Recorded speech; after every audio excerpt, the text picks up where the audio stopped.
You know that feeling when you see a government plan that looks brilliant on paper, but in the real world, it just completely faceplants? Yeah, it happens all the time.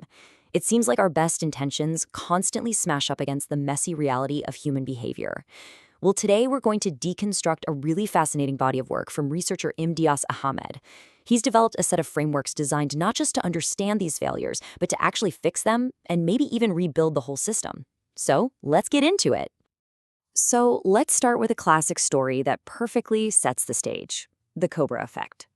The British in colonial Delhi had a simple idea: too many venomous snakes. So they offered a cash reward for every dead cobra. The logic seems flawless, right? Pay for a result, get the result. Except it backfired spectacularly. People realized they could make more money by breeding cobras than by hunting them. The policy ended up creating the very problem it was meant to solve. This is ground zero for understanding what happens when policy ignores people. And look, this isn't just some dusty old anecdote. The source material gives us some powerful modern-day examples from Sri Lanka. Think about this: brand new computer labs for schools locked up and unused because officials are afraid students will break the equipment. Or government loans meant to help small businesses, but nobody can get them because the banks are just too suspicious of the applicants. These aren't failures of money or technology, they are failures of trust. All right, so here's our game plan for today. First, we'll look at why good policies fail. Then we'll dive into Ame's first model for measuring the invisible forces at play. After that, we'll check out the toolkit he designed to actually manage these forces, and his most radical idea for a complete system redesign. And finally, we'll step back and give it a critical look before wrapping up. Okay, first things first, we're looking at the diagnostic tool called the Trust Ethics Nexus, or TEN for short. You can think of this as the first step in any treatment plan. You have to get an accurate diagnosis.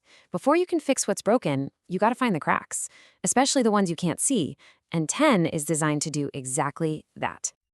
The first thing TEN measures is trust. And we're not talking about some vague, warm and fuzzy feeling here.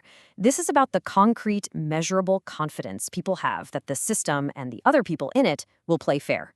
It's the belief that the rules apply to everyone and that you won't get cheated. Without that, everything just grinds to a halt. And the other side of that coin is ethics. This is all about the unwritten rules, the stuff we do because we believe it's the right thing to do, not because a police officer is watching.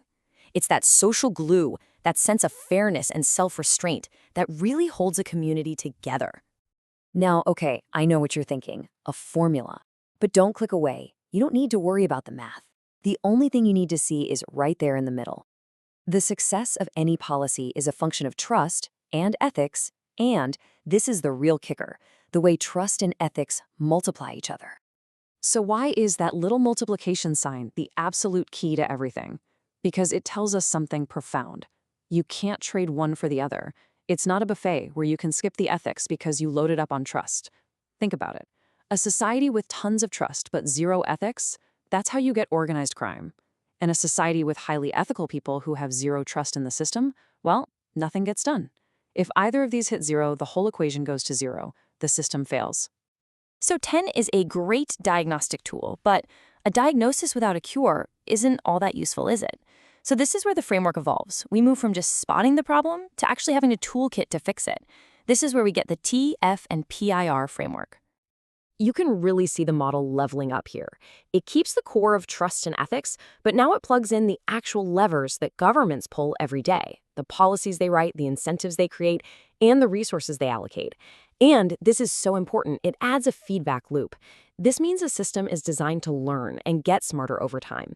It's a huge shift from just explaining why things break to actually building things that work. And what this new toolkit is really doing is taking a direct shot at the blind spots in traditional economics.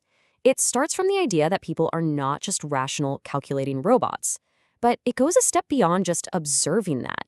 It says trust and ethics aren't just fuzzy outside influences, they are concrete variables you can and should design policy around.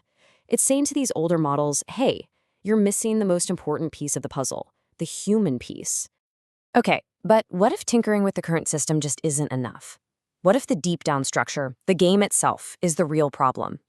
Well, this brings us to the most radical part of this whole body of work: the Rigid Probabilistic Governance Model, or RPGM. And this is not about changing the rules. This is about flipping the whole table over and starting a new game. RPGM rests on three pretty wild ideas. First, a mandatory ethical filter that every single new policy has to pass through. Second, a mechanism that actively rebalances the scales of power to make sure disadvantaged voices are actually heard. And third, a permanent council made up of regular, rotating citizens who get a real seat at the decision-making table. Now we're going to zoom in on that first one because it's a doozy. So imagine this. Before any new law can even be debated, it has to pass through three gates. And the very first gatekeeper asks one simple, brutal question. Does this policy strengthen the bond of trust between people and their government? If the answer is no, or if it might weaken that trust, the policy is dead. It goes no further. Full stop. Now, if it somehow makes it past gate number 1, it immediately faces the second test, protection. This gate asks, does this uphold our shared values? And maybe more importantly, does it protect the most vulnerable people in our society? A policy that leaves the vulnerable behind, by this definition, is automatically an unethical policy. And if it passes that test, there's one final gate, the reality check. The gatekeeper here asks, is this policy genuinely essential for our collective well-being? Or is it just a political pet project or some kind of bureaucratic vanity trip? This gate is basically a filter to stop governments from doing things just for the sake of doing them. All right, so we've got the diagnostic, the toolkit, and the revolutionary redesign. It all sounds pretty incredible. But now it's time to put on our critical hats for a minute and ask the hard questions. Is this truly a brand new way of thinking? And what are the real-world roadblocks? To really get what makes this a potential game changer, you have to see this one core difference. For the most part, traditional economics treats things like trust and ethics as external forces, like the weather. The weather might affect your journey, but it isn't part of the car itself. Ahmed's models flip that completely. They say, no, trust and ethics are the engine. They are the tires. They are an internal, essential part of the machine. Without them, the car doesn't go anywhere. And that is a huge shift. But, and this is a big but, let's be realistic about the challenges. The model's great strength is that it explains those real-world paradoxes, but its biggest weakness is measurement. I mean, how do you actually put a number on trust? And who gets to decide what's ethical for that Regit filter we talked about? Then there's the Citizens Council. What's to stop that from being captured by special interests? These are massive practical hurdles. So right now, it's an incredibly powerful and intuitive framework, but it still needs a ton more real-world testing to prove it can work at scale. So after walking through this whole evolution of ideas, from a simple diagnosis to a full system reboot, what's the one big idea we should walk away with? What's the bottom line?